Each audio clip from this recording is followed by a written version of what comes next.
नैतिकता की सुरसरिता में जन जन मन पावन हो, संयममय जीवन हो संयममय जीवन हो। नैतिकता की सुरसरिता में नैतिकता की जन जन मन पावन हो,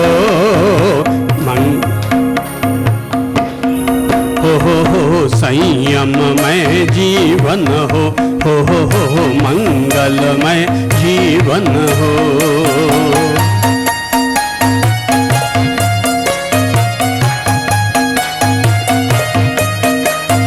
अपने से अपना अनुशासन अणुव्रत की परिभाषा हो अपने से अणुव्रत की परिभाषा, वर्ण जाति या संप्रदाय से मुक्त धर्म की भाषा, वर्ण जाति या संप्रदाय से मुक्त धर्म की भाषा।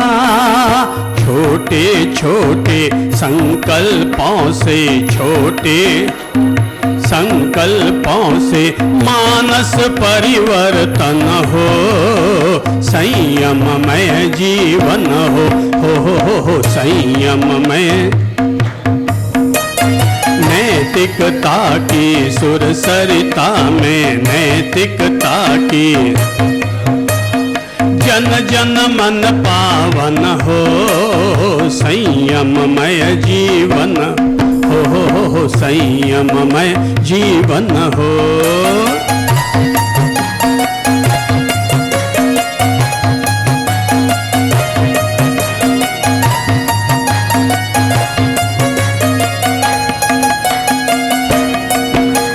मैत्री भाव हमारा सबसे प्रतिदिन बढ़ता जाए, हो मैत्री भाव हमारा सबसे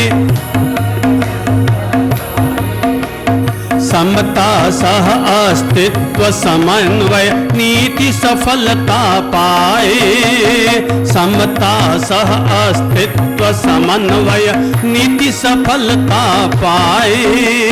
शुद्ध साध्य के लिए नियोजित मात्र शुद्ध साधन हो, संयममय जीवन हो संयममय जीवन हो।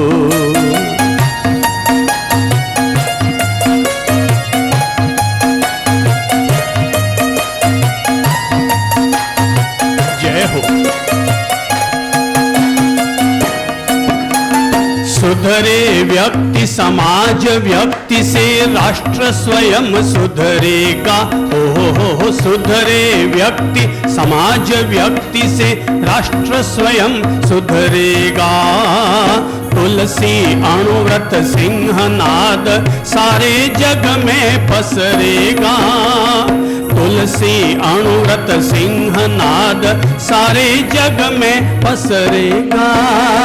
मानवीय आचार संहिता मानवीय आचार संहिता में अर्पित तन मन हो, संयममय जीवन हो संयममय जीवन हो। नैतिकता की सुरसरिता में नैतिकता की जन जन मन पावन हो, संयममय जीवन हो संयममय जीवन हो। हाँ संयममय जीवन हो। आईने के सामने सजता और संवरता है हर कोई। सब बोल लीजिए। आईने के सामने सजता और संवरता है हर कोई, पर आईने जैसी साफ सुथरी जिंदगी जीता है कोई कोई। आईने जैसी साफ सुथरी जिंदगी जीता है कोई कोई। आज हम ऐसी 3 बातों से रूबरू होंगे जिन 3 बातों में हमारी जिंदगी को बदलने की बहुत बड़ी क्षमता है। ये 3 बातें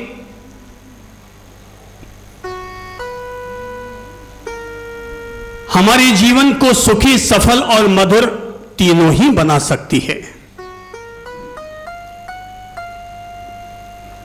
हम इन 3 बातों में उतरे इससे पहले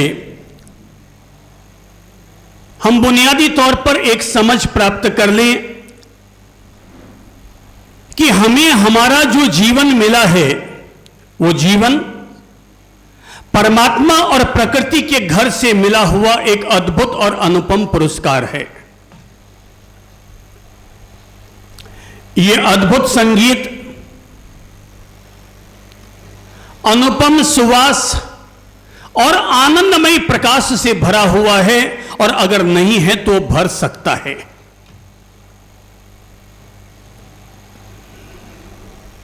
लोग अक्सर बांस के टुकड़े का उपयोग लड़ने और लड़ाने के लिए किया करते हैं, पर जिन्हें इन बांस के टुकड़ों को साधना आता है वे बांस के टुकड़ों को टुकड़े नहीं रहने देते, बल्कि बांस के टुकड़ों को भी संगीत को पैदा करने वाली बांसुरी बना लिया करते हैं। और इंसान की सबसे बड़ी जीत इसी में है कि उसने बांस के टुकड़े को बांस का टुकड़ा नहीं रहने दिया, बल्कि बांस के टुकड़े को भी संगीत को पैदा करने वाली बांसुरी बना लिया। इंसान चाहे तो अपने जीवन को स्वर्ग भी बना सकता है और चाहे तो अपने जीवन को नरक भी बना सकता है। इंसान जब जब भी आपस में क्रोध, ईर्ष्या, चिंता, तनाव, घुटन, वैर, वैमनस्य से घिरता है, तब तब आदमी नरक की ढलान की तरफ उतरता है। और जब जब हम प्रेम, शांति, करुणा, आनंद, भाईचारा, एक दूसरे को जादू की झप्पी देने के लिए प्रस्तुत होते हैं, तो तब तब हमारे कदम स्वर्ग की ओर बढ़ ही जाते हैं। तनाव स्वर्ग है या नरक? क्या है? नरक। क्रोध स्वर्ग है कि नरक? पर प्रेम स्वर्ग है। हमें पता है कि कौन सी चीजें हमारे जीवन को स्वर्ग बना सकती है और कौन सी चीजें हमारे जीवन को नरक। भगवान ने हमें यह जीवन दिया है। जब हम पैदा हुए थे तो अपने साथ कुछ भी नहीं लाए थे। कहते तो हैं कि आए थे तो मुट्ठी बांधकर आए थे और जाएंगे तब खाली हाथ जाएंगे, पर किसी को पता है वो अपनी मुट्ठी में क्या बांध कर लाया था? मेरी समझ से जब बच्चा पैदा होता है तो बिल्कुल कोरी स्लेट की तरह होता है। उसका कैनवास बिल्कुल साफ स्वच्छ होता है। उसके ब्लैक बोर्ड पर एक भी अक्षर लिखा हुआ नहीं होता। जब वो आता है तो न वो इंग्लिश जानता है, न हिंदी जानता है, न वो तमिल जानता है, न तेलुगु जानता है, न गुजराती जानता, न मारवाड़ी जानता है। ये कहां से आती है बातें? बाद में धीरे धीरे डाली जाती है। ऐसा नहीं कि वो भाषा नहीं जानता, वो ये भी नहीं जानता कि मेरी मां कौन है, मेरे पापा कौन है, मेरे दादा दादी बुआ कौन है। ये सब भी उसे धीरे धीरे सिखाया जाता है। ये मां है, ये तेरे पापा है, ये बुआ है और ये दादा और दादी है। बच्चा जब जन्म लेता है तो ये भी नहीं जानता कि उसके कुल देवता कौन है। कोई देवलोक भी होता है, वो ना देवताओं को जानता है ना देवियों को जानता है। बड़ा होने पर ही जानता है कौन देवता है और कौन देवियां हैं। वो भगवान को भी नहीं जानता। धीरे धीरे ज्यों ज्यों बच्चा बड़ा होता है त्यों त्यों हम उसके भीतर कुछ न कुछ भरते रहते हैं, और ज्यों ज्यों हम भरते रहते हैं, ज्यों ज्यों हम उनमें भरते रहते हैं, त्यों त्यों उनके भीतर एक एक चीज ग्रोथ होती चली जाती है। बच्चा खाली होता है, ब्लैंक होता है। अब सवाल यह उठता है कि हमने जो उसके भीतर भरा है, सत्य भी हमने ही भरा है और झूठ भी हमने ही भरा है। न तो अपने साथ सत्य लेकर आया और न झूठ लेकर आया। अगर कोई बच्चा झूठ बोल रहा है तो अपने साथ नहीं लेकर आया। उसके भीतर किसी ने झूठ भरा है। मैं फिर कहूंगा, बच्चा कोरी स्लेट होता है, वो अपने साथ न सत्य लाता है न असत्य लाता है, हम ही उसके भीतर भरते हैं। इसलिए अगर कोई बच्चा झूठ बोले तो उसका दोषी कौन? कौन? वे दोषी हैं जिन्होंने उसके डिब्बे में कुछ भरा है। अगर किसी भी गुब्बारे को आसमान की ऊंचाई तक जाना है तो उसमें कुछ न कुछ तो हमें भरना ही पड़ेगा। अब किसने क्या भरा है, अब यही महत्वपूर्ण है। इसलिए किसी भी इंसान के अच्छे और बुरे का दोषी वो स्वयं कम है, ये समाज ज्यादा है, उसके माता पिता ज्यादा है, उसके अभिभावक ज्यादा है। सोच लो, जो मैंने कहा है उस बात में कितनी सच्चाई है। और ये समझ लो कि आपका पोता, आपका बेटा अगर सच और झूठ बोल रहा है तो क्यों? क्योंकि अवश्य हमने उसके सामने झूठ बोला होगा तो झूठ बोलना सीख रहा है, और हमने सत्य बोला तो वो सत्य बोलना सीख रहा है। ठीक वैसे ही जैसे कि अगर हम उसके सामने रोज हिंदी बोलेंगे तो वो हिंदी बोलना सीखेगा। और मान लीजिए कि आपके पोते ने आपको दादा कहना कब शुरू किया? पैदा होते तो किसने सिखाया उसे दादा? तो किसी ने उसके माइंड में, उसके कंप्यूटर में ये भरा है कि ये तेरे दादा हैं। अब सोचो, अगर ये भर दिया जाता कि ये दादा नहीं बल्कि ये नाना हैं तो क्या भरा जाता? नाना हो जाते। Good in good out, bad in bad out. जैसा अंदर डालेंगे वापस वैसा निकल करके बाहर आएगा। अच्छा भरा तो अच्छा और बुरा भरा तो बुरा। मैं इस बात के लिए जागरूक करूंगा सबको कि सावधान हम ये देखें कि हमने अपने अपने भीतर क्या भर रखा है। समझने के लिए बात कहूंगा एक प्रेरक घटना के साथ। घटना बहुत अच्छी है, प्रभावी है।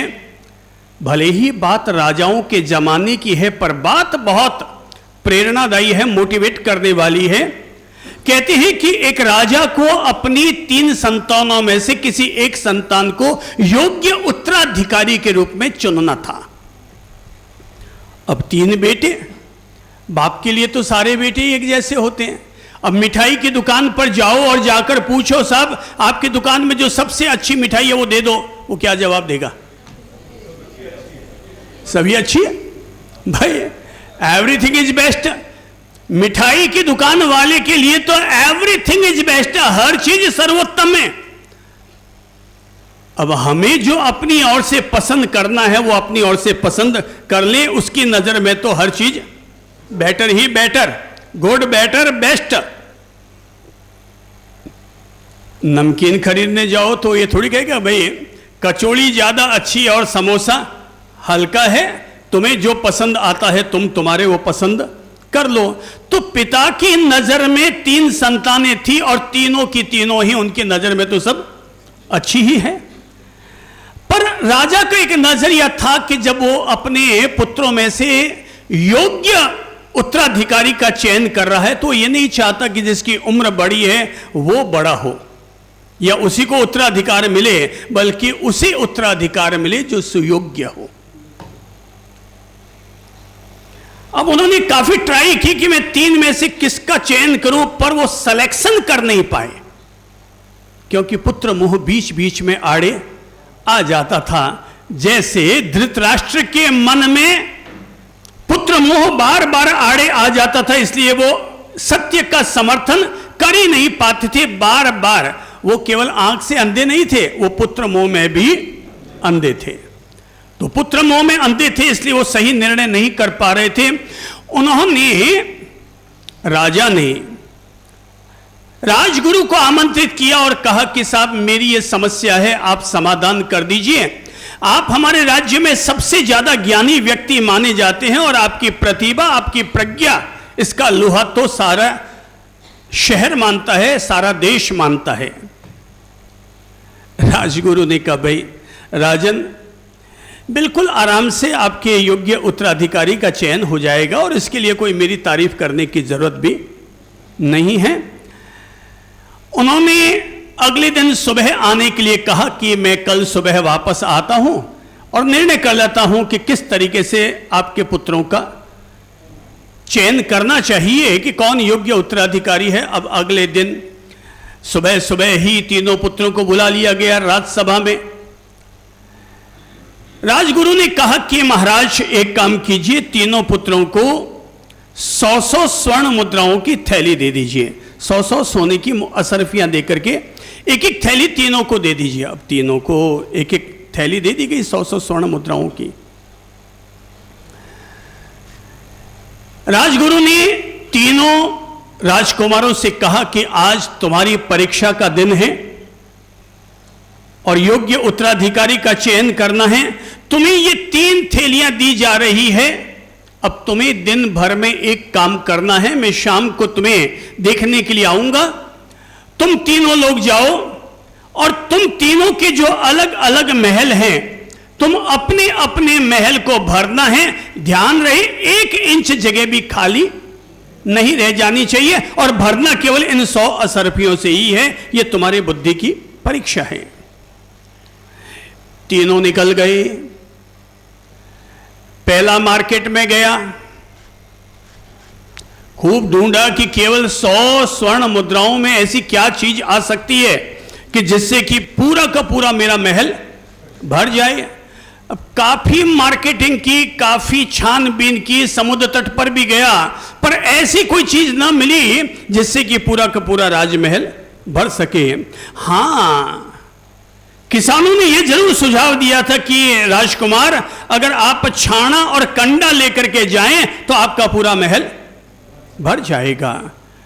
अब और कुछ ना सूझा तो वही गाड़ियों में भर भर करके और छाना और कंडे राजमहल में लाए गए और पूरा महल भरने की कोशिश की गई, मगर केवल 100 स्वर्ण मुद्राओं में पूरा महल छानों से और कंडों से कैसे भर सकता है।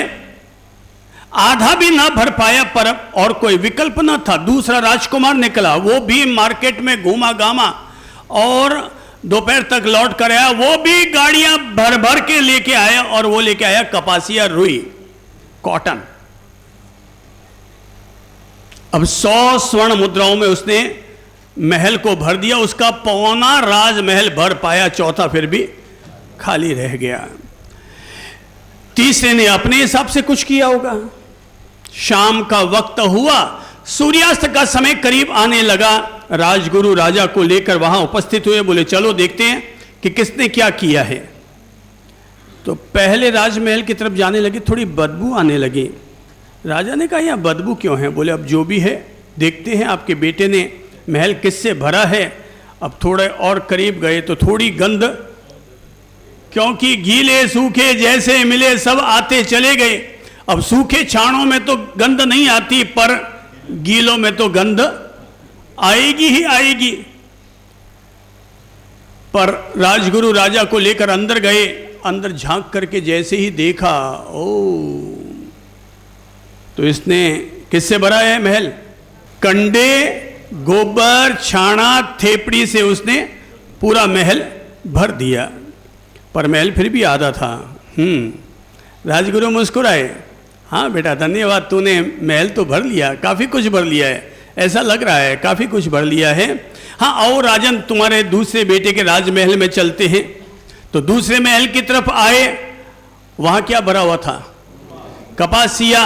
अब जैसे जैसे करीब जाने लगे तो घास फूस कपासिया भरा हुआ था, तो खांसी आने लगी, छींक आने लगी।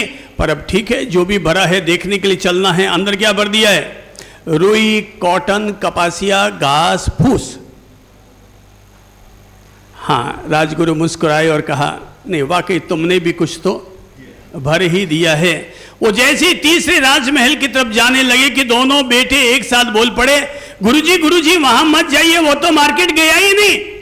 आदमी को भेज करके 2 थैले भर के मंगवा लिए, उसने कुछ नहीं भरा है। वो केवल पैसे का मस्ती लेता और कुछ नहीं करता। अब राजा ने भी कहा कि मेरे दोनों बेटे ठीक ही कह रहे हैं, कि वो बिल्कुल शैतानी करता है, दिन भर मटर गश्तियां ठोकता है और काम धाम कुछ नहीं करता है। पर राजगुरु ने कहा कि भाई जब परीक्षा लेने की सोची है तो चलना तो पड़ेगा।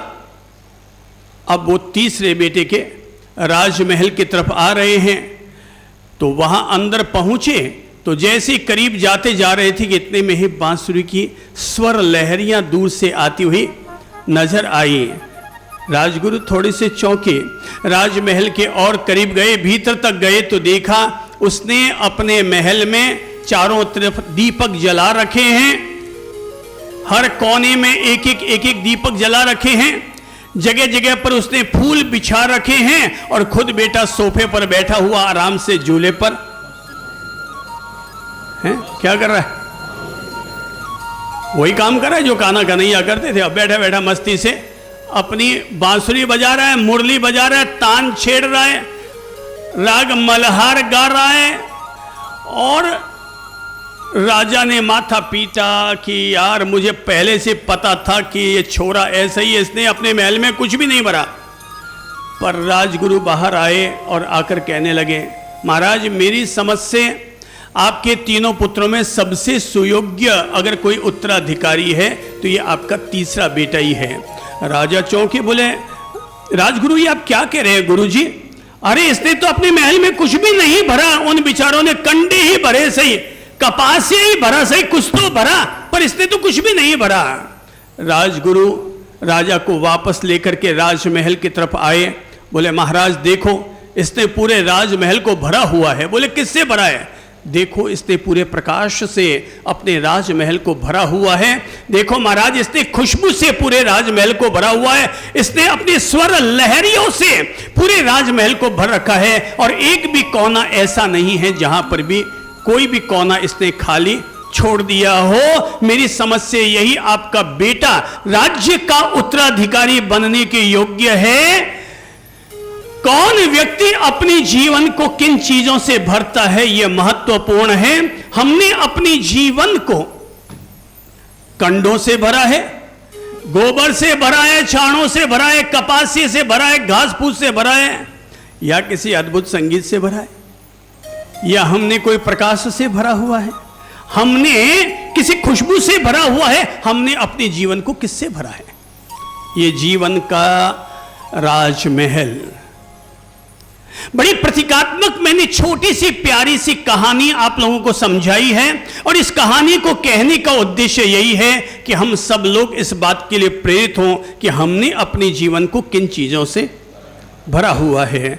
जरा सोचकर बताइए, एक अपराधी चोरी कर रहा है, शराब पी रहा है, लोगों की जेब कतरन कर रहा है और किसी के साथ हत्या का काम भी कर रहा है। उसने अपने जीवन को किससे भरा है? किससे? गोबर के कंडों से, छाणे से, फालतू चीजों से उसने अपने जीवन को भर रखा है। दूसरा आदमी है जो अपनी घरवाली के साथ हमेशा गुस्सा करता रहता है, परिवार में भी प्यार से नहीं रहता, बच्चों के साथ मारपीट करता रहता है। ऐसे व्यक्ति ने अपनी जीवन को कपासिये से भर रखा है। पर एक और है, तीसरी किस्म का आदमी, जिस आदमी का स्वभाव बड़ा सॉफ्ट है, वाणी में बड़ी मिठास घुली हुई है, लोगों का आतिथ्य सत्कार बहुत अच्छे ढंग से करता है, व्यापारी बन करके ग्राहकों के साथ भी बड़ा मिलनसार तरीके से पेश आता है, सुबह की शुरुआत हमेशा परमात्मा की प्रार्थना से करता है और रात का समापन भी घर वालों के बीच में बैठकर बिताता है। ऐसे व्यक्ति ने अपने जीवन को किससे भरा है? कैसे? संगीत से, प्रकाश से, सुगंध से। आज बुनियादी बात यही समझनी है कि हमने अपने जीवन को किससे भर रखा है। हां, मुझे अपने जीवन की समझ है, इसलिए मैंने अपने जीवन को संगीत से भरा है, प्रकाश से भरा है, मैंने अपने जीवन को ज्ञान से भरा है, ज्ञान के प्रकाश से भरा है, प्रेम के पानी से भरा हुआ है, साधना की सुगंध से अपने जीवन को भरा हुआ है। ये गुब्बारा है, ये आसमान तक तभी पहुंचेगा जब हम इसे कुछ अच्छी चीजों से भरेंगे। याद कीजिए, गुब्बारे दो तरह के भरते हैं हम। एक तो भरते हैं मुंह से फूंक मारते हैं, वो फूल तो जाता है, पर वो केवल फूला हुआ ही होता है, इसके अलावा वो कहीं ऊपर पहुंचने के काम नहीं आता। ऊपर अगर पहुंचाना है तो हमें गुब्बारे में हीलियम गैस भरनी पड़ेगी, इतनी ताकतवर चीज भरनी पड़ेगी कि वो गुब्बारे को लेकर के और आसमान की ओर ऊपर उठ सके। आज मैं अपने जीवन को भरने के लिए एक ऐसे सद्गुण को अपने जीवन के साथ जोड़ने के लिए मोटिवेट करूंगा जिसकी प्रेरणा हमारे अब तक के समस्त महान तीर्थंकर, समस्त महान अवतार और समस्त धर्म शास्त्रों ने दी है, और वो प्रेरणा है सात्विक जीवन जीने की। सात्विक जीवन जीने की उन्होंने हमें कला दी है, प्रेरणा दी है। समस्त धर्म, भारत के समस्त धर्म, अगर उनके समस्त धर्म ग्रंथों का सार किसी एक वाक्य में दिया जाए तो वाक्य केवल इतना सा बनेगा, सादा जीवन उच्च विचार। भारत के समस्त धर्म ग्रंथों का सार क्या है? सब बोलो। सादा जीवन उच्च विचार। और अगर हमने इस एक लाइन को जी लिया तो समझ लेना कि हमने भारत के समस्त धर्म ग्रंथों को अपने जीवन में जी ही लिया है, उतार ही लिया है। और ये आएगा सात्विक जीवन जीने की भावना के कारण कि सादा जीवन उच्च विचार। विचार कैसे हो? देखो अपनी बॉडी पर ध्यान दो, नीचे क्या है? ये जो नीचे जो बॉडी है ना, जिसको हम दिन भर पहन करके ढक करके रखते हैं, ये कैसा होना चाहिए? सादा जीवन। ऊपर क्या है? माइंड। अब इस पर हाथ रख करके बोलो तो क्या है इसमें? क्या होना चाहिए? उच्च विचार। तो यहां पर है सादगी और ऊपर है ऊंचाई। आदमी जब ऊपर चढ़ता है तो बॉडी से नहीं चढ़ता, माइंड से चढ़ता है, विचारों से ऊपर चढ़ता है। कोई भी आदमी कितने भी योगासन कर ले, ताड़ासन कर ले, पर फिर भी वो अगर 6 फुट का है तो 6.25 फुट का नहीं हो सकता। पर जो व्यक्ति अपने विचारों को ऊंचा उठा रहा है वो व्यक्ति हिमालय से भी और ऊंचा उठ सकता है। वो व्यक्ति हिमालय से भी ऊंचा उठ सकता है अगर वो व्यक्ति अपने विचारों को ऊंचा उठा रहा है। हम लोग योगियों के सानिध्य में तो जाना पसंद करते हैं, पर अपना स्वयं का जीवन योग में जीना, ये हम लोग इसमें ढीले साबित हो जाते हैं। तो मैं कहूंगा केवल योगियों के सानिध्य में मत जाओ, केवल संत जनों के सानिध्य में ही मत जाओ, बल्कि अपने स्वयं के जीवन को भी संतों जैसा बनाओ। केवल योगियों के सानिध्य में मत जाओ, स्वयं के जीवन को भी योग में बनाओ। बात समझ में आ गई है ना?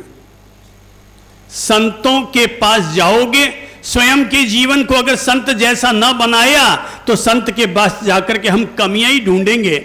महाराज यूं क्यों करते हैं? महाराज के पास हमने वो चीज पढ़ी देखी, महाराज तो यूं टांग पर टांग धर के बैठे थे। अब संत जैसा जीवन खुद का नहीं होगा तो हम संत में जाकर भी कमियां ही देखेंगे। भाई जो छोटा होता है ना वही कमियां देखता है, और जो खुद ही धनी मानी है, जो खुद ही संत जैसा जीवन जीता है, वो किसी में कमियां क्यों देखेगा? कमियां देखना कमीनों का काम होता है, खासियत देखना खूबसूरत लोगों का काम होता है। आपने अनेक बार ये तो देखा होगा कि ऑटो के पीछे लिखा है बुरी नजर वाले तेरा मुंह काला। ट्रक के पीछे भी देखा होगा बुरी नजर वाले तेरा मुंह काला।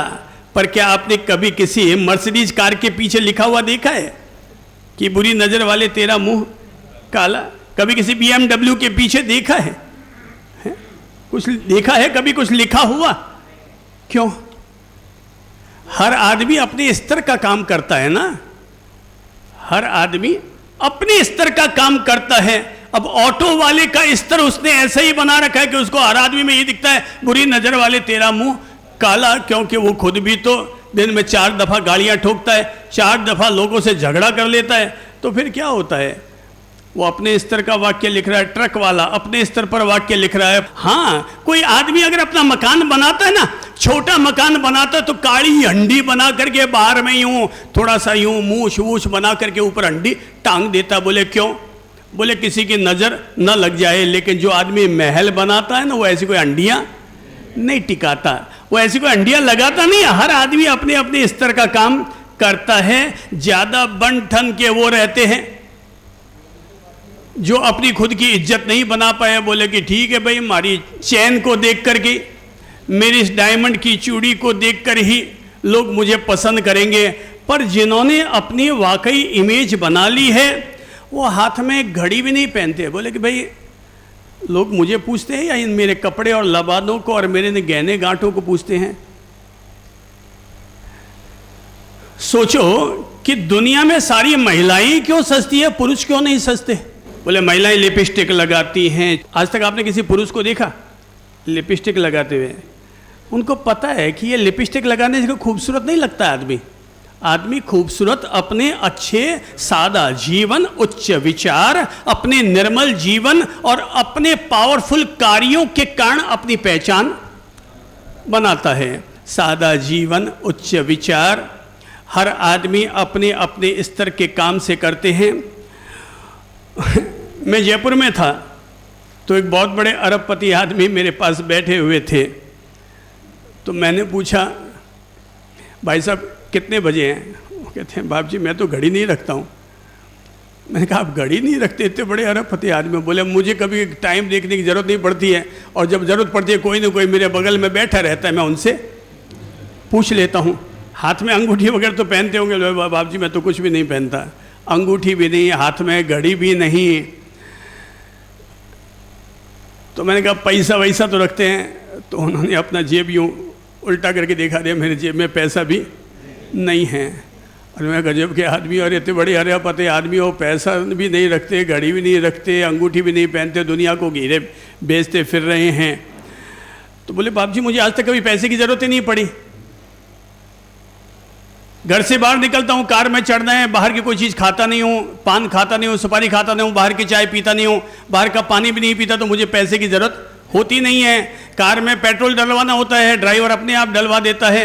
और कभी कभार शहर के भीतरी क्षेत्र में जाता हूँ तो ऑटो में अगर मुझे जाना ही पड़ता है, तो मैं आज तक कभी अकेला तो गए ही नहीं, तो कोई ना कोई तो मेरे साथ रहता ही है। और पूरे शहर वालों को पता है कि इन्हें अगर साथ लेकर जाना है तो पैसा उसे ही अपनी जेब में रखना है। तो बोले कि वो अपने आप ही चुका देता, मुझे आज तक कभी ज़िंदगी में पैसा चुकाने की भी ज़रूरत नहीं पड़ी। और ये मैं बहुत बड़े अरबपति आदमी की बात कर रहा हूँ, जिनका सुराना इनक्लेव बहुत बड़ा ज्वेलर्स का काम है, राज मंदिर थिएटर जिनका है। मैं उन लोगों की बात कर रहा हूँ। और वो कहते हैं सब मैं तो कुछ रखता ही नहीं हूँ, बिल्कुल फ्री, कुछ नहीं है मेरे पास परिग्रह के नाम पर। केवल एक ये वाइट कुर्ता पहनता हूँ, पायजामा कुर्ता पहन करके घर से आराम से निकल जाता हूँ।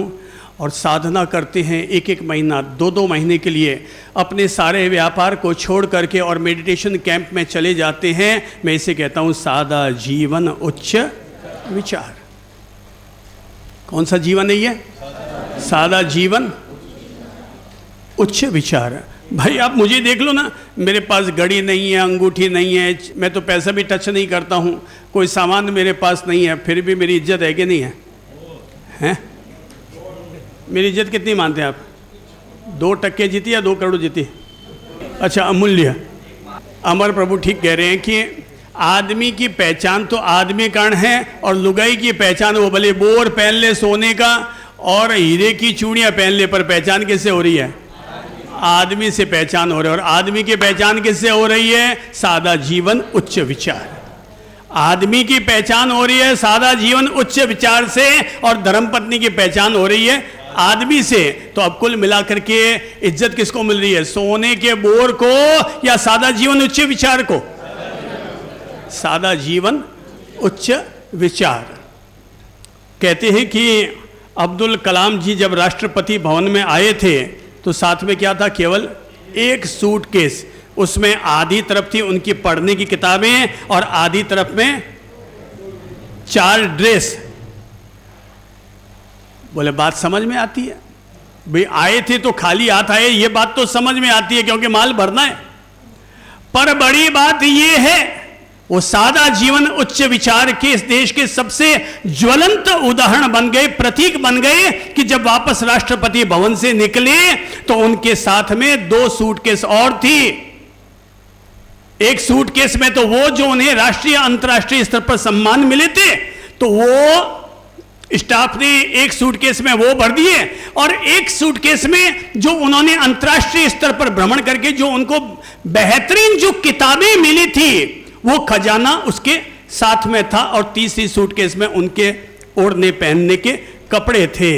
बताओ, इससे बेहतरीन सादा जीवन और उच्च विचार क्या होगा कि फकीर की तरह गए राष्ट्रपति भवन में और फकीर की तरह निकलकर आ गए।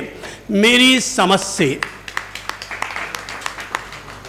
मैंने पिछले 50 सालों में, क्योंकि उससे ज्यादा का तो मुझे पता नहीं है, अब मुझे संत बने हुए 42 साल हो गया, तो मैं समझता हूं मेरी समझ थोड़ी बहुत 40-42 साल जितनी मानता हूं, उससे पहले की समझ को तो समझ मानता ही नहीं हूं। तो अब उन 40 सालों में 50 सालों में अब्दुल कलाम के लेवल का दूसरा कोई भी राष्ट्रपति या प्रधानमंत्री इस देश में नहीं हुआ, जो अपने सादा जीवन उच्च विचार पर जीवित होते हैं ना, और जिन्होंने अपने पूरे जीवन को उसी पर ही केंद्रित करके रखा है। वो आदमी जैसा होता है वैसा रहता है, क्योंकि उन्हें पता है मेरी इज्जत मेरे इन बालों के कारण नहीं, मेरी इज्जत इन बालों में रहने वाले मेरे माइंड के कारण मेरी इज्जत है।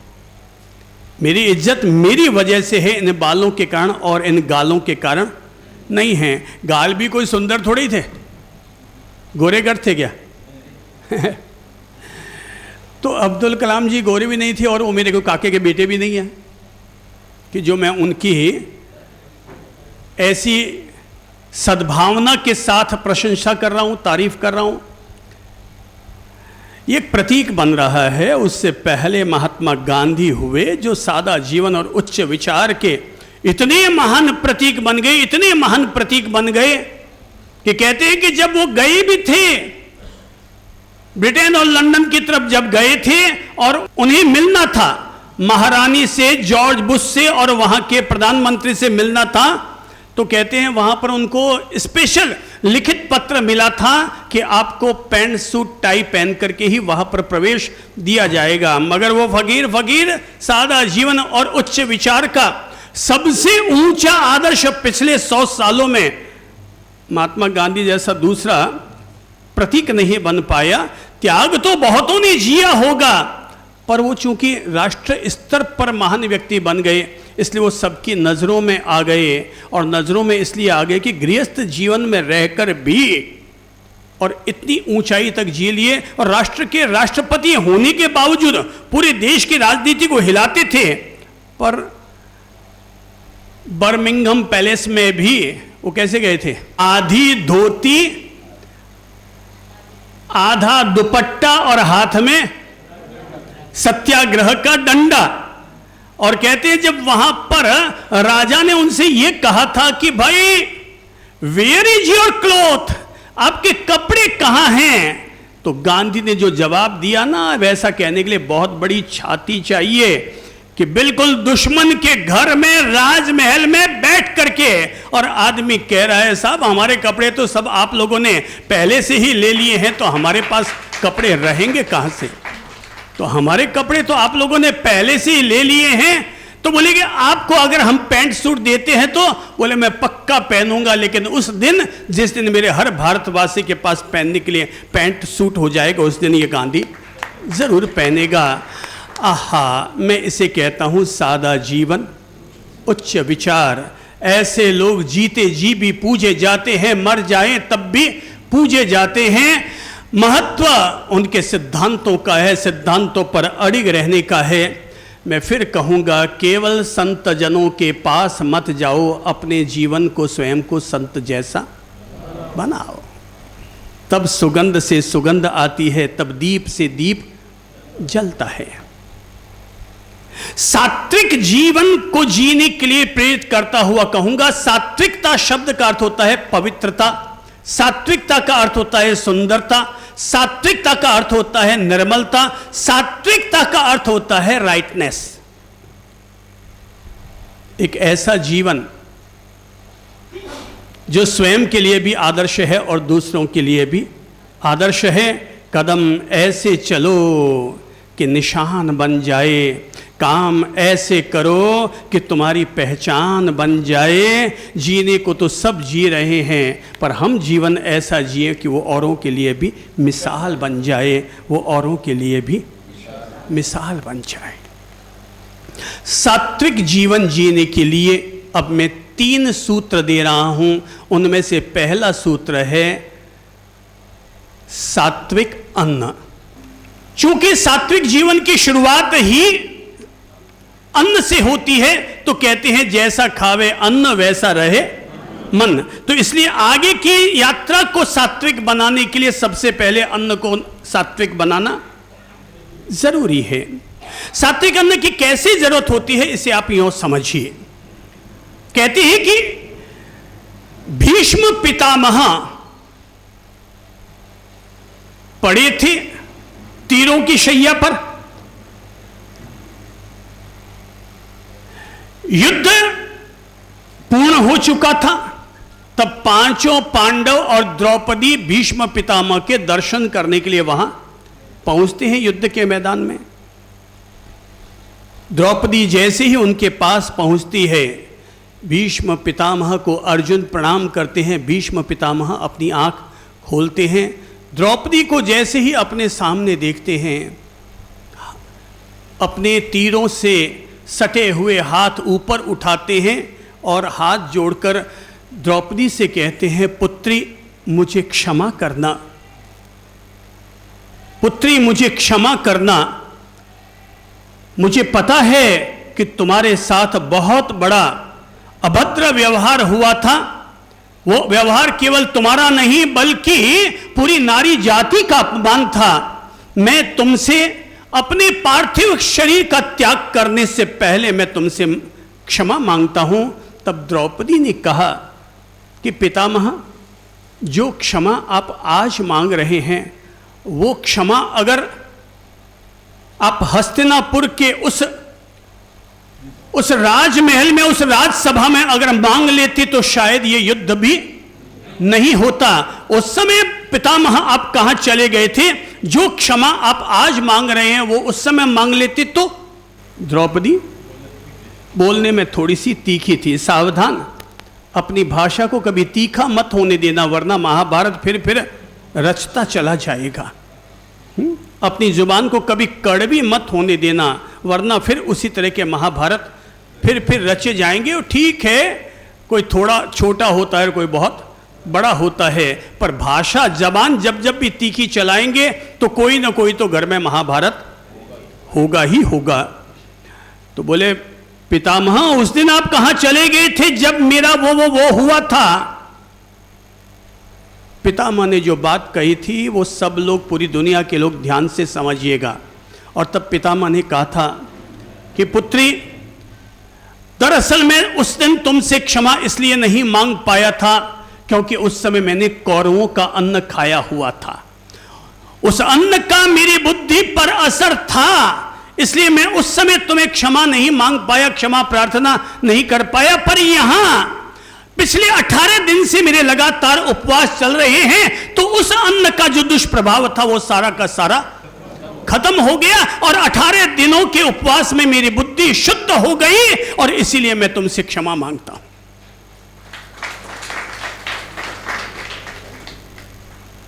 और तब स्वयं पांडवों को भी यह बात समझ में आ जाती है कि इंसान के ऊपर अगर सबसे बड़ा कोई दुष्प्रभाव पड़ता है तो वह प्रभाव पड़ता है अन्न का। जैसो खावे अन्न वैसो रहे मन। अगर हम उल्टा पुल्टा खाना खाएंगे तो मन भी तो हमारा उल्टा पुल्टा होगा।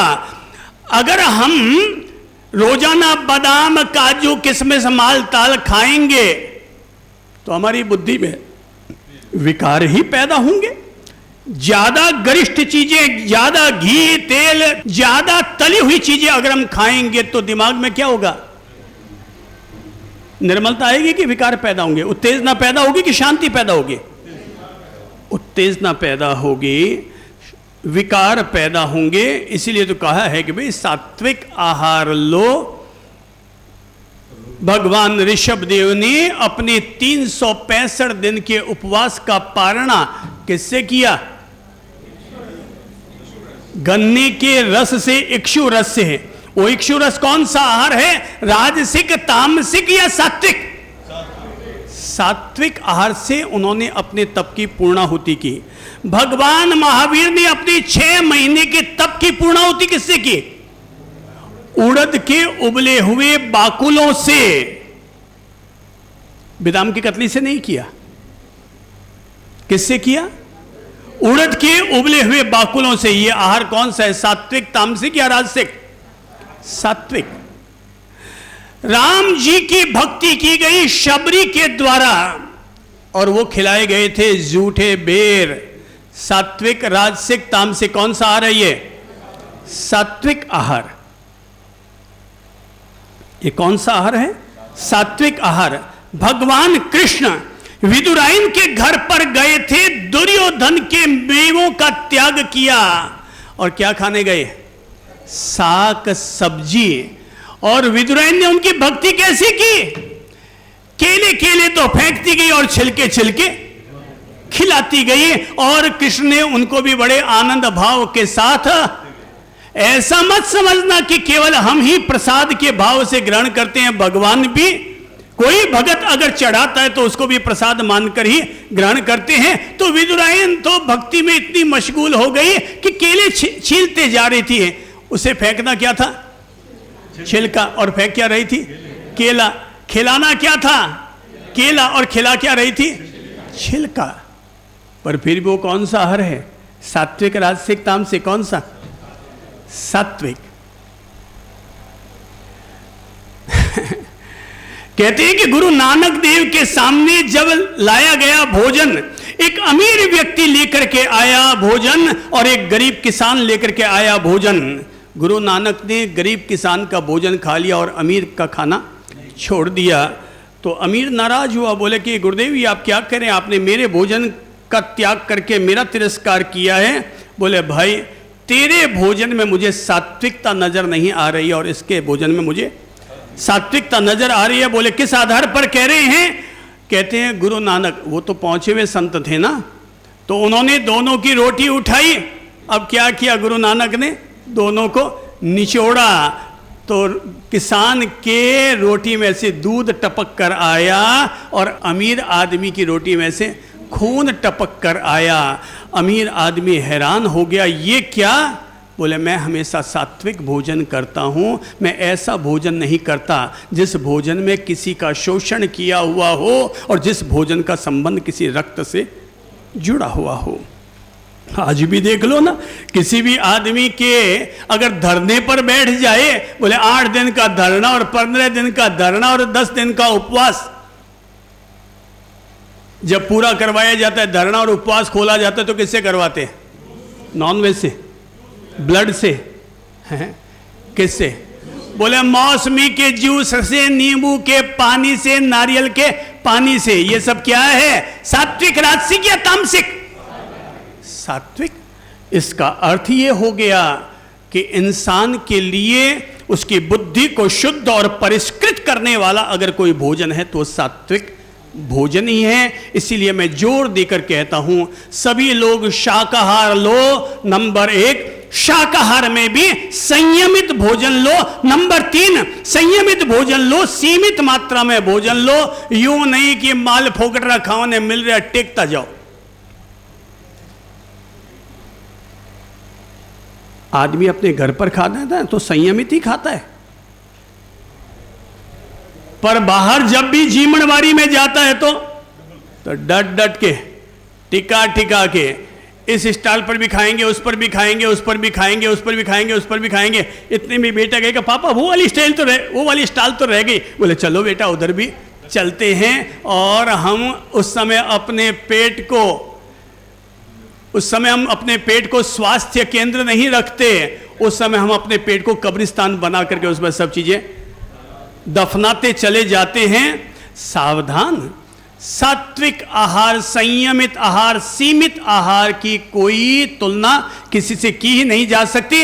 इसलिए जब भी खाने की इच्छा हो मैं कहूंगा फल खाओ दाब के, सलाद खा लो दाब के, पर बाकी जो भी अगर गरिष्ठ भोजन हमारी थाली में आ गया है, मिठाई, नमकीन, तली हुई चीजें, तो संयम बरत लो, एक पीस ले और बाकी का निकाल कर बाहर रख दो। समझदारी तो इसमें है कि आप केवल 7 आइटम लें और 7 से जो भी 8वां आइटम आ गया है बाहर निकाल दो। कितने आइटम? मन बना लो कि मैं जब भी खाना खाऊंगा तो अपनी खाने की थाली में 7 आइटम से ज्यादा स्वीकार नहीं करूंगा। ज्यादा मिठाइयां बनाओगे तो आदमी ये मिठाई भी खाएगा, वो भी खाएगा, वो भी खाएगा, और ये बीमारी का घर होगा। शुगर की मात्रा बॉडी में एक्स्ट्रा जाएगी। घी की मिठाइयां बनती है और घी सारे के सारे आधे डुप्लीकेट आते हैं, तो घी भी हमारे पेट में कौन सा गया? डुप्लीकेट। अब हम अगले की भक्ति कर रहे हैं या अगले के साथ दुश्मनी निकाल रहे हैं? हम कर क्या रहे हैं खाना खिला के? दुश्मनी निकाल रहे हैं तो भाई थोड़ी सी दुश्मनी निकालो ना, पूरी की पूरी क्यों निकाल रहे हो? जब से लोगों ने ज्यादा खाना खाना शुरू कर दिया तब से हॉस्पिटल, बोले जब से होटलें बढ़ी तब से हॉस्पिटलें बढ़ी। तो हॉस्पिटल्स को क्रॉस करना है तो क्या करना पड़ेगा? होटल को क्या करो? क्रॉस। और होटल को क्रॉस कर दिया तो होटल और हॉस्पिटल दोनों ही क्रॉस हो गए। मैं ये कहाँ कहता हूँ खाना मत खाओ, मैं कहता हूँ प्रेम से खाओ, डट के खाओ, दाब के खाओ, मस्ती से खाओ, स्वाद लेकर खाओ, आनंद लेकर खाओ। माँ के हाथ का खाना खाओ ना। वो कहते हैं रहना भाइयों में चाहे बैर हो, बैठना छाया में चाहे कैर हो, और खाना माँ के हाथ से चाहे जहर हो। चाहे जहर हो पर माँ के हाथ का खाना खाओ, अपनी बहन के हाथ से बना हुआ खाना खाओ, अपनी धर्मपत्नी के हाथों से बना हुआ खाना खाओ। मजबूरी में, जैसे मान लो आज आपकी धर्मपत्नी के हाथ लगाना नहीं और आप घर में केवल 4 ही सदस्य हैं, और उस मजबूरी में अगर आपको बाहर का खाना खाना पड़ा हो तो खा लो। मैं बाहर के खाने का बहुत ज़्यादा विरोध भी नहीं करूँगा, पर घर में अब हाथ लगाना नहीं है बहन जी के, तो फिर बाहर खा के आ जाओ, पर इसे आदत मत बनने दो। सात्विक आहार श्रेष्ठ आहार। तो खाना जब भी बनाओ ना तो बहनों ध्यान रखो, खाने में 1 कटोरी सलाद जरूर बनाओ, 1 कटोरी दही भी रखो, रोटी भी अच्छी चुपड़ के दो, पर मिठाई और नमकीन तल करके अगर कोई चीज देनी है तो कितना पीस? 1 पीस। खमण अगर परोसना है तो 1 पीस। क्यों? खमण में क्या क्या चीजें हैं? बेसन, सोडा, खार, ये सब क्या है? बीपी को बढ़ाने वाले हैं और हाजमा शक्ति को घटाने वाले हैं। खमण खा लो, मैं ये नहीं कहता खमण मत खाओ, पर कितना पीस? बस 1 पीस में जायका आ गया, मजा आ गया, जीभ का चटकारा भी मिल गया, संयम का संयम भी है, कंट्रोलिंग का कंट्रोलिंग भी है, और मजे का मजा भी है। तो पहला आहार के लिए अनुरोध करूंगा और वो है सात्विक आहार। मन में गांठ बांध लो, कहीं जीमण में गए, कहीं भी गए, मैं मेरे 7 आइटम, कितने गिन लो, देख लो, मन बना सकते हो, मन में नियम ले सकते हो तो नियम ले लो कि मैं मेरे 7 आइटम से ज़्यादा भोजन की थाली में नहीं लूँगा। देखो कितने लोगों को लगता है कि मैं अपने स्वास्थ्य के प्रति जागरूक हूँ, संयम पूर्वक भोजन खाना चाहता हूँ। कितने लोग हैं जो मन बना सकते हैं 7 आइटम का? कितने लोग हैं जो 7 आइटम भोजन लिए? कितने लोग हैं जो हाथ खड़ा कीजिए, दोबारा कीजिए। तो 7 आइटम, ना मैं गलत खाऊंगा और ना किसी को गलत खिलाऊंगा। जिसको मैं मानता हूं कि ये खाने से मुझे नुकसान होगा, वो चीज मैं अपने द्वारा कभी भी बना के लोगों को नहीं खिलाऊंगा। ना गलत खाओ और ना गलत खिलाओ। अगर आपको पता है कि नहीं ये खाने से मुझे नुकसान होगा तो क्या करो? बोले नहीं नहीं, मैं दूसरों को भी नहीं खिलाऊंगा, मैं दूसरों को वही खिलाऊंगा जो खाने से उनको लाभ हो सकता है। इसकी चिंता मत करो कि अगला क्या बोलेगा। अब जिसको टेढ़ा बोलना है, मैंने कहा ना, पूरी नजर वाले तेरा मुंह काला। अब जिसका स्त्री ऐसा है वो तो वैसा ही बोलेगा। उनको 4 मिठाइयां खिला दो तब भी बोलेगा मज़ा नहीं आया। और अब कहते 4 और होनी चाहिए। और जो है ही मर्सिडीज कार के स्तर वाला, वो तो कहते साहब जो बनाया बहुत उत्तम आहार था, आनंद आ गया। इसलिए आपको संबोधि धाम में जब भी मिलता है ना, तो हम सात्विक आहार की पूरी मैं तो जागरूकता रखवाते ही रखवाता हूँ। कभी किसी ने सोचा है, मतलब आमतौर पर समाज में कोई नाश्ता भी रखते हैं ना, तो नाश्ते में 2 मिठाई, 1 कचौड़ी, थोड़ी नमकीन, थोड़ा सा गांठिया, और वो पूरी प्लेट भर के रखते हैं। और संबोधि धाम में नाश्ता होता है तो कैसा होता है, बोले मूंग, खाखरा, पोहा, दूध, 1 केला और रख दो ज़्यादा से ज़्यादा, हो गया। मिठाई रखनी है तो अंगूरी पेठा रख लो, पेट में जाएगा, एसिडिटी को भी ठीक करेगा, पेट को भी ठीक रखेगा, और मुंह मीठा का मीठा हो भी गया। भाई कम में भी आप आनंद ले सकते हैं। सवाल ये है कि आप भोजन करने बैठे हैं कि प्रसाद लेने बैठे हैं। क्या लेना चाहते हैं अपन? प्रसाद। मैं तो कहता हूँ हर दिन जब भी खाना खाओ ना, उसे प्रभु का प्रसाद मान के ग्रहण करो, उसे जीवन समझ करके मत चेपो। क्या समझ कर लो? इसलिए मैं कहता हूँ भाई, जैसे ही भोजन की थाली आई, हाथ जोड़ के बोलो श्री प्रभु शरणम। अब परमात्मा ने जो दिया है प्रेम से उसे ग्रहण करो। पहले आहार को छू लो, ताकि आहार को छूने का जो आनंद आता ना, भाई टच का जो मज़ा आता है वो तो आप भी लोगों को पता ना, स्मार्टफोन चलाने वाले लोग हैं आप लोग, तो पता है कि टच का क्या मज़ा होता है। तो भोजन को भी टच करके, और फिर बिल्कुल हाँ नहीं, बहुत सुखदायी है। थाली को टच किया, भोजन को टच किया, अब आराम से उसका आनंद लो। नंबर 2, सात्विक जीवन का दूसरा चरण है। पहला चरण है सात्विक अन्न और दूसरा चरण है सात्विक धन। दूसरा चरण क्या है? सात्विक धन। निश्चय ही धन सबकी जरूरत है और हर आदमी को धनी होना ही चाहिए। धनी होना हम सब लोगों की नैतिक जिम्मेदारी है, गरीब रहना हमारे लिए अभिशाप है। हर व्यक्ति संपन्न बने, पर यह जरूर देख ले कि धन में कौन सा कमाता हूं। अरे भाई, धन तो एक वेश्या भी कमाती है, एक वेश्या भी धन कमाती है, पर अब तरीका यह है कि उसने धन कौन सा कमाया है। महत्वपूर्ण यह नहीं है कि हम धन कमाते हैं, महत्वपूर्ण यह है कि हम अपना धन न्याय नीति पूर्वक कमाते हैं। भगवान श्री महावीर ने अपने श्रावक वृंद के लिए प्रेरणा दी है।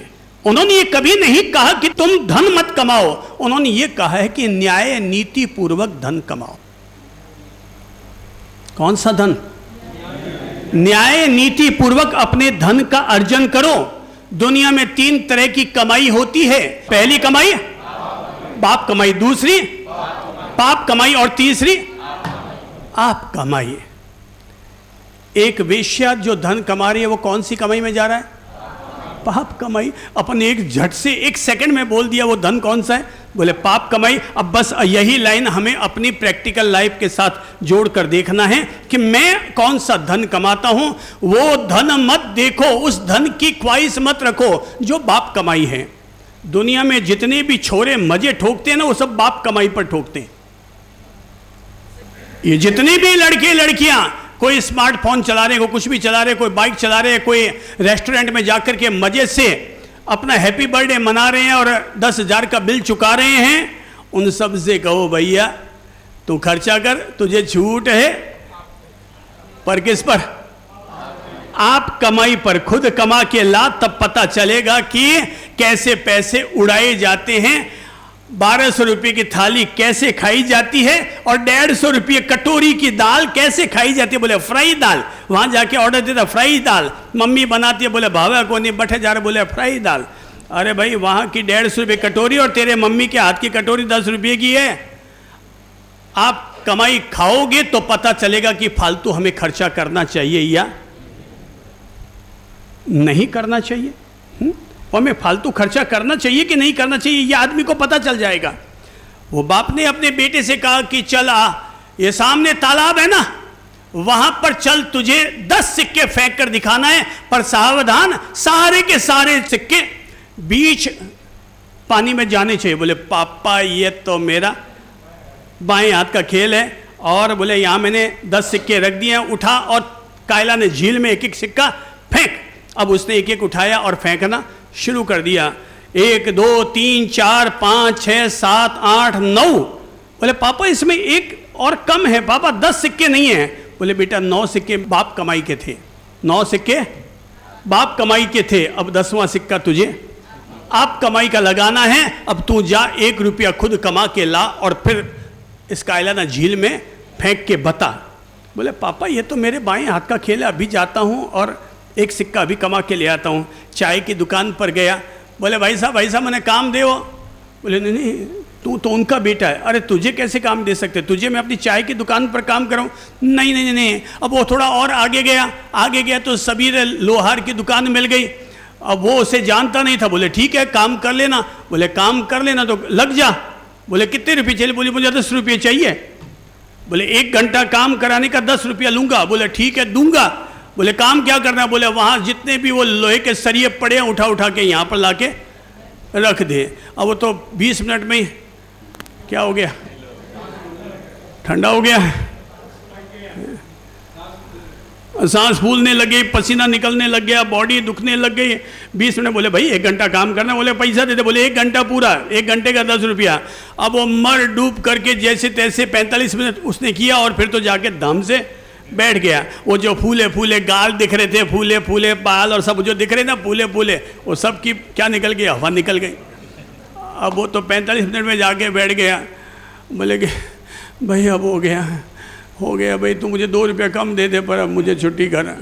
बोले ठीक है 8 रुपया ले जा। अब वो 8 रुपया लेकर के आया तो पापा के पास जो ही आया, पापा ने कहा चल कायला ने जीने। बोले पापा जी ऐसे कोई थोड़ी चला जाता है। बोले आपको पता नहीं मैंने कितना पसीना बहाया, मैंने कितनी अपनी वो की है, तब कहीं जाकर के 8 रुपया कमा पाया हूँ और आप कहते हैं चल कायला ने झील पर। और ये सिक्के फेंकने के लिए थोड़ी होते हैं। बोले बेटा बाप कमाई का मजा लेता रहे ना, अब आप कमाई पर मजा लेने की बात आई तो कहते हैं कि ये कोई फेंकने की चीज थोड़ी है। कमाई कौन सी है? असली कमाई कौन सी है?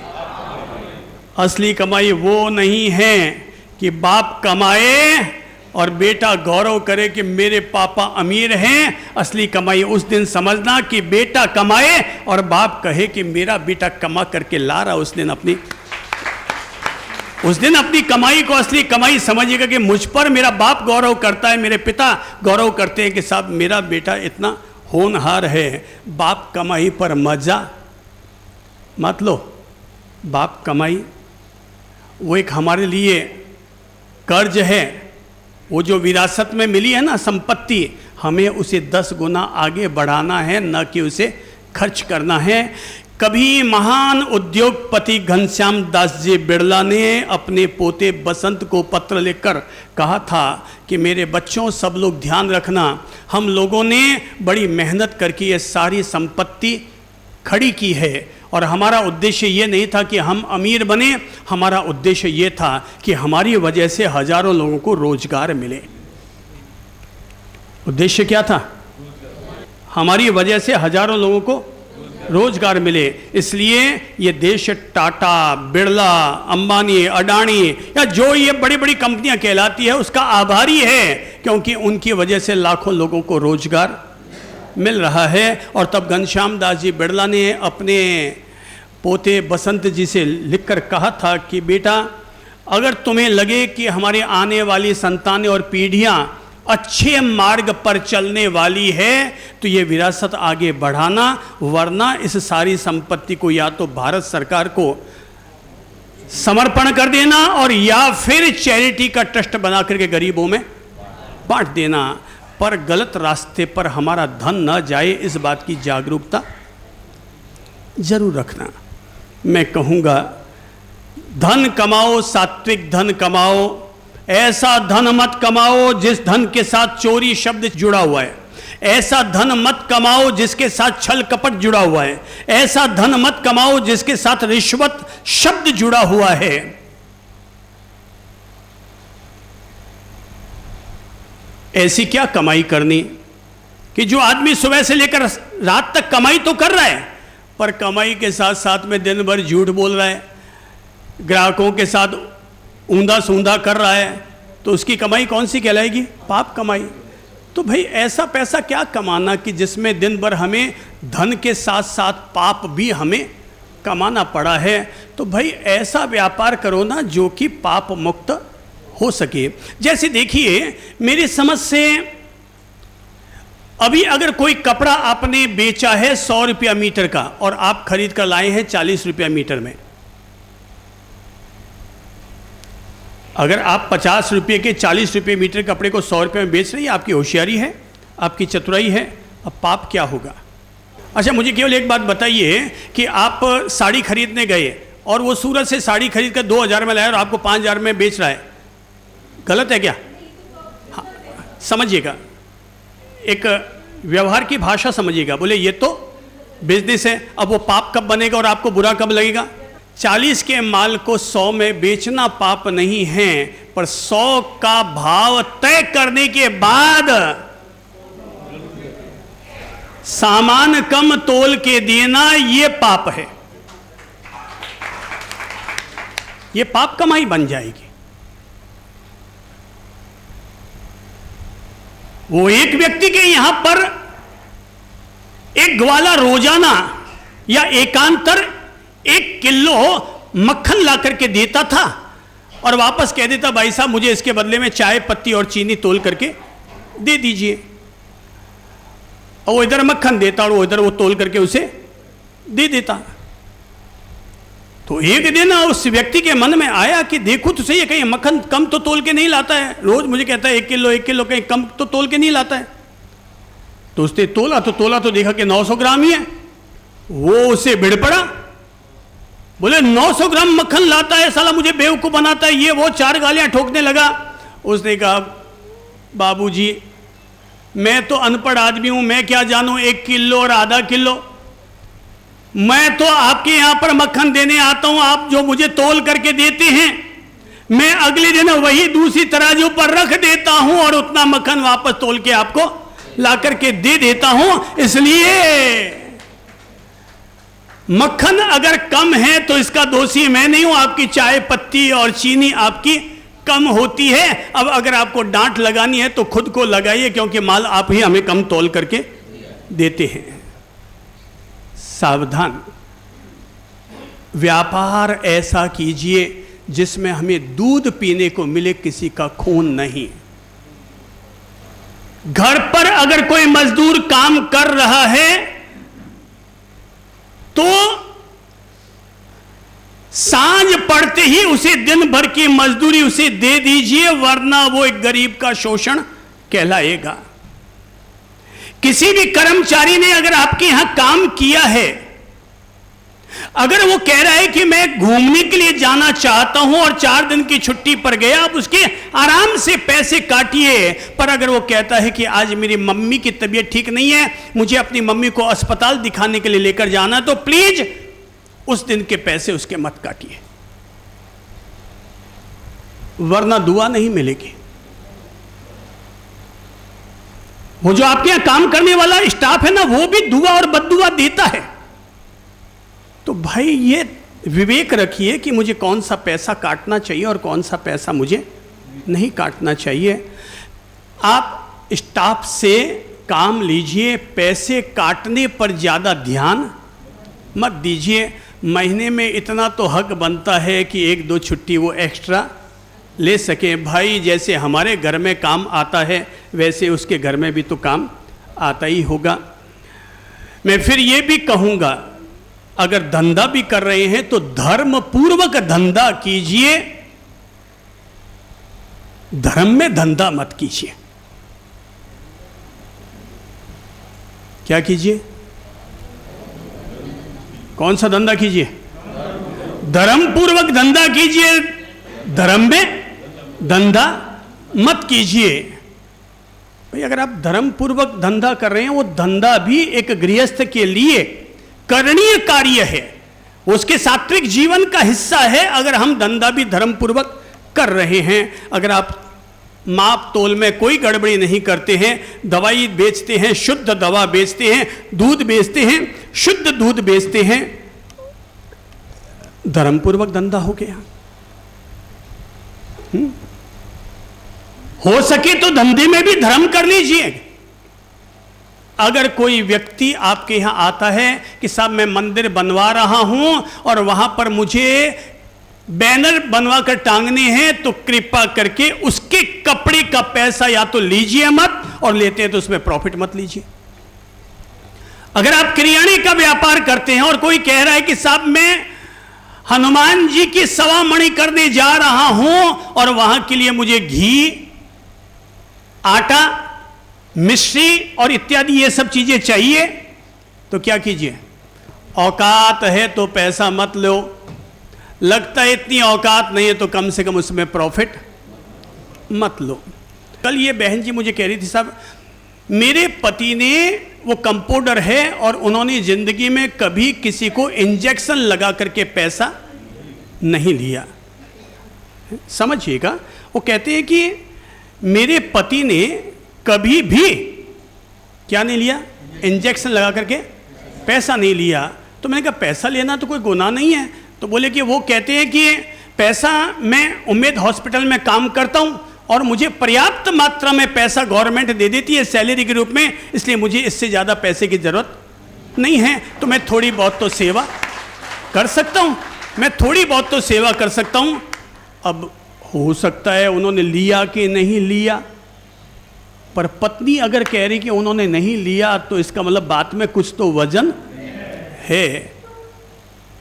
और बात में वजन यही कह रहा हूं कि उन्होंने क्या किया? धंधे में भी धर्म कर लिया। देखिए मैं एक उदाहरण देकर समझाता हूं आपको। जोधपुर की एक सम्मानित व्यक्ति है गंगादास जी बूब, विकास ट्रांसपोर्ट वाले, धंधे में धर्म, धंधे में धर्म। मेरी समझ से लगभग पिछले 18-20 सालों से देश भर में हमारी जितनी भी किताबों का ट्रांसपोर्टेशन होता है, संपूर्ण ट्रांसपोर्टेशन वो विकास ट्रांसपोर्ट की ओर से फ्री होता है। हमने उनको कितनी बार कह दिया कि साहब संस्था के पास व्यवस्था है, आप राशि ले लीजिए। तो बोले बाप जी पहला तिजोरियां तो घर में भेजो कि मैं बहुत थारो पैसों बिरमाने रख सकूं, पहले वो तिजोरियां भेजिए, आपकी कृपा से इतना हमारे यहाँ बरकत होती है कि हम आपकी जितनी सेवा करते हैं उससे 4 गुना भगवान हमारे घर में भेज देता है। मैं कहता हूँ ये हो गया धंधे में धर्म। कि वो कहते हैं बाबू जी मेरे क्या फर्क पड़ता है, मेरे दिन भर ट्रक दौड़ते रहते हैं, अब उस ट्रक के एक कोने में अगर आपकी किताबों के 10 कार्टून और साथ में चले गए तो मेरा क्या फर्क पड़ना है, केवल ये दिल को बड़ा करने की जरूरत है। हो गया ना धंधे में धर्म। यहीं पर ही है पीएम ग्लास वाले, तो संबोधि धाम में जितनी भी खिड़कियों में कांच लगे हुए ना, मतलब केवल उनके यहां संदेशा करना है, अपने आप वहां से सारे कांच आ जाते हैं। कहता हूं भाई पैसा ले लिया करो, बहुत आप लोगों ने लगा दिया। बोले बाप जी दिन भर कांच चलते रहते हैं, अब समझ लो 10 कांच अगर फूट गए तो हम उसके पैसे कहां से लेंगे? तो बस हम समझ लें 10 कांच फूट गए, कोई बात नहीं, संबोधि धाम में बाप जी की सेवा में चले गए। भाई ये सब क्या है? मैं केवल उदाहरण ये इसलिए कह रहा हूं क्योंकि इनको मैंने अपनी आंखों से देखा है, अनुभव किया है, तो मैं कह रहा हूं क्या है ये धंधे में धर्म। अब कुछ लोग धर्म में धंधा कर लेते हैं। अब धर्म में धंधा कैसे कर लेते हैं? तो बोले कि अमुक आदमी कहता है मैं यहाँ के समाज का ट्रस्टी हूँ, अध्यक्ष हूँ। बोले भाई मारे उन संबंधी ब्याह हो रहे, एक काम करें इन टाइम तो तू टेंट फ्री लगा दीजिए, हूँ थारे इन सबरी पूर्ति दूसरे में करवा दूंगा। तो ये क्या है? ये धर्म में धंधा है। पाप लगेगा कि नहीं इसका? धर्म में जो हम खोट करने जाते हैं ना, भाई धंधा करते हुए खोट कर लिया तो मंदिर जाके धो के आ जाएंगे, पर मंदिर में जाके खोट कर लिए तो अब उसको धोने के लिए कहाँ जाएंगे हम? उस पाप को काटने के लिए हम कहाँ जाएंगे? तो सात्विक धन कमाओ, सात्विक धन रहेगा तो परोपकार में खर्चा करने के भी भाव बनेंगे, धन लगाने के भी भाव बनेंगे। अब जिनके पास सात्विक धन नहीं आया है वो 1% भी अपने जीवन में परोपकार के, चैरिटी के काम नहीं कर पाते हैं। चैरिटी के काम ही तभी होते हैं जब आदमी के घर में अच्छा धन आया है तो उसकी बुद्धि अच्छी रहेगी और वो अच्छा धन अपनी तरफ से लगाएगा। परोपकार में धन उन्हीं का लगता है। आज मान लो कि रतन टाटा जी ने अपनी तरफ से अपनी कमाई का 99% चैरिटी के लिए दान कर दिया। ये किस वजह से हो पाया? क्योंकि उन्होंने अपने घर में सात्विक धन ही लिया, तो उस धन ने उनकी बुद्धि का चीर हरण नहीं होने दिया और उनकी बुद्धि को प्रेरणा मिलती रही कि भाई वापस इसको, जिस समाज से हमने लिया, अब मुझे मेरे जीवन में जितना उपयोग करना था मैंने कर लिया, वापस इसी समाज को लगा करके फिर मैं ऊपर चला जाता हूं। तो भाई इन लोगों ने जो किया है, आज बिरला ने किया, बिरला जी चले गए, देश भर में उनके कहीं कॉलेज चल रहे हैं और कहीं मंदिर बन करके चल रहे हैं। दूर की बात ले जाऊं ना, छोड़ो ना, ये देखो अपने सामने दो तो ये लोग सामने दिख रहे हैं, ये आदरणीय श्री सोहनलाल सर सिंघवी। मैंने एक दिन आप लोगों को कहा था, बताया था कि इस चातुर्मास के मुख्य लाभार्थी श्री सोहनलाल सर सिंघवी जोधपुर के ही हैं, अपने गौरव हैं, रहते जरूर कलकत्ता में, पर अपने जीवन में अपने द्वारा मंदिर भी बनवा दिया, स्कूल भी बनवा दी, कॉलेज भी बनवा दी, हॉस्पिटल भी बनवा दी। है कि नहीं गौरव करने जैसी बात? चलो अभिनंदन करते हैं इनका। पर यह कब संभव हो पाया? जब हमने अपने जीवन में कमाए हुए सात्विक धन को, जितनी हमें जरूरत थी, परमात्मा की कृपा, पुण्याई अच्छी थी सो अच्छा कमाया, पर हमें जितना जरूरत था हमने उसका उपभोग कर लिया, अब बाकी का क्या करें? तो वापस उसी समाज में लगा देते हैं जिस समाज से हमने अर्जन किया था। और मुझे गौरव है कि हम लोगों ने देशवासियों के भीतर जो इंसानियत की भावना पैदा की है, मानवता की भावना पैदा की है, चैरिटी की भावना पैदा की है, हमारे इन सारे प्रियजनों ने उस चैरिटी की भावना को अपने जीवन के साथ लागू किया है और मानवता का जितना अधिक से अधिक भला हो पाया है, इन्होंने भला किया है। गौरव होता है। मैं कहूँगा सात्विक धन का अर्जन करो, बुद्धि अच्छी रहेगी, बरकत करेगा, वरना खोटा धन घर में आएगा तो चोरी रो धन मोरी में, तो फिर वो धन बेकार जाएगा, बच्चों की बुद्धि खराब होगी। इसलिए कहूँगा मेरे भाई बहनों, सात्विक जीवन के लिए सात्विक अन्न रखो, सात्विक धन रखो, और तीसरा है सात्विक मन रखो। ये मन को सात्विक रखना जरूर चुनौतीपूर्ण है। मन को जीतना अलग चीज़ है, पर मन को सात्विक बनाना तो आपके और हमारे हाथ में है। और इसी के लिए तो अपन लोगों ने इतने दिनों तक पॉजिटिव थिंकिंग, उत्तम विचार, सकारात्मक सोच, पॉजिटिव एटीट्यूड की बातें इसीलिए समझिए ताकि हमारे मन की स्थिति बी पॉजिटिव रह सके। मन के जो भाव हैं, मन में जो भाव उर्मियाँ भी उभरती है, वे भी हमारी सात्विक होनी चाहिए। भगवान को क्या चाहिए? अच्छे भाव चाहिए कि अच्छा पकवान चाहिए? हैं? अच्छे भाव। आपके घर पर अतिथि आए हैं, उन्हें क्या चाहिए? अच्छे भाव या अच्छा मालताल? क्या चाहिए? अच्छे भाव। एक धर्मपत्नी अगर अच्छे भाव से खाना बनाएगी, वो खाना बहुत स्वाद देगा, और बेमन से खाना बनाएगी तो मान कर चलना। आज अगर आप दिन में 4 बार चिड़चिड़ किए हैं, तो इस चिड़चिड़ के पीछे कहीं से चिड़चिड़ आया है। या तो आपके घर में काम करने वाली जो बाई है, या धर्मपत्नी है, या जिसने भी खाना बनाया है, उसने बेमन से चिड़चिड़ करते खाना बनाया। सो हम भी अब दिन भर क्या कर रहे हैं? चिड़चिड़। तो भाव का अपना प्रभाव होता है। इसलिए बहनों, खास तौर पर कहूँगा, जिस समय लगता है गुस्सा आ गया, मैं कहूँगा उस समय खाना मत बनाना, क्योंकि अगर चिड़चिड़ करते खाना बना लिया तो आगे का सारा परिणाम सारा चिड़चिड़ वाला हो जाएगा। तो करना क्या है?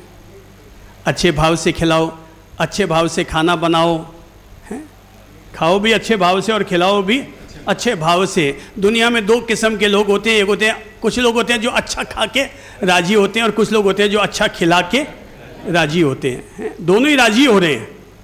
जीवन में आने वाले भी राजी हो रहे हैं और जीमाने वाले भी राजी हो रहे हैं। जीमाने वाला सोच रहा है और जीमने वाला क्या सोच रहा है? जीवन मजा आएगा यार, आज तो सोहनराज सिंह भी कहीं आया, कल कहते सो मजा आएगा, माल ठोकरने मिल गया, तो वो राजी हो रहे हैं। और सोहनराज सिंह भी क्या सोच रहे हैं? यार आज मेरा भाग्य अच्छा है कि मेरे 2 पैसे आज सुख्यात हो गए, आज सधर्म भक्ति में मेरे 2 पैसों का उपयोग हो गया, गुरुजी की बड़ी कृपा, सो मुझे आज 2 पैसे का लाभ मिल गया। अब दोनों के सोच में फ़र्क है। एक खा के राजी हो रहा है और एक खिला के राजी हो रहा है। सौभाग्य किसका है? खाने वाला है या खिलाने वाले का? बरकत किसको होगा? खाने वाले को या खिलाने वाले को? हाँ, इसीलिए कहते हैं भाव बिन मिले नहीं भगवान, भाव बिन मिले नहीं भगवान, भाव बिन मिले नहीं भगवान, भाव बिन। ओ भगवान को भजने वाले, ओ भगवान को भजने वाले, मन में धर ले ध्यान, भाव बिन मिले नहीं भगवान, भाव बिन। सब गालो। भाव बिन मिले नहीं भगवान, भाव बिन। दुर्योधन की छोड़ी मेवा, दुर्योधन की विदुराइन की भागई सेवा, विदुराइन,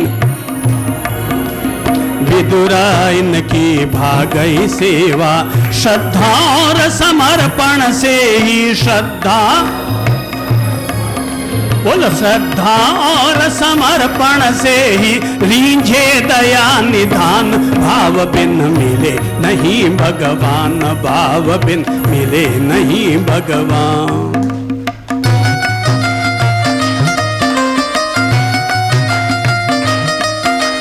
झूठे फल शबरी के खाए, झूठे फल, भाव की महिमा ये, झूठे फल शबरी के, राम ने रुच रुच भोग लगाए, राम ने रुच रुच, जो ढूंढे उसको मिल जाए, जो ढूंढे, कहते संत महान, भाव बिन मिले नहीं भगवान, भाव बिन मिले नहीं भगवान, भाव बिन। नेमी ने तारा राजुल को, नेमी ने, बोलो नेमी ने तारा राजुल को, नेमी ने, पारसनाथ ने नाग युगल को, पारसनाथ ने, महावीर ने चंदन बाला, महावीर ने, अरे महावीर ने चंदन बाला, तारी कृपा निधान, भाव बिन मिले नहीं भगवान, भाव बिन, भाव बिन मिले नहीं भगवान, भाव बिन। भाव बिना ना भक्ति सुहावे, भाव बिना,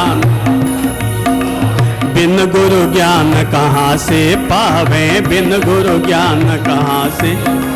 ओ भगवान को भजने वाले रे, ओ भगवान को, अरे कर ले मन में ध्यान, भाव बिन मिले नहीं भगवान, भाव बिन मिले नहीं भगवान, भाव बिन। श्री प्रभु।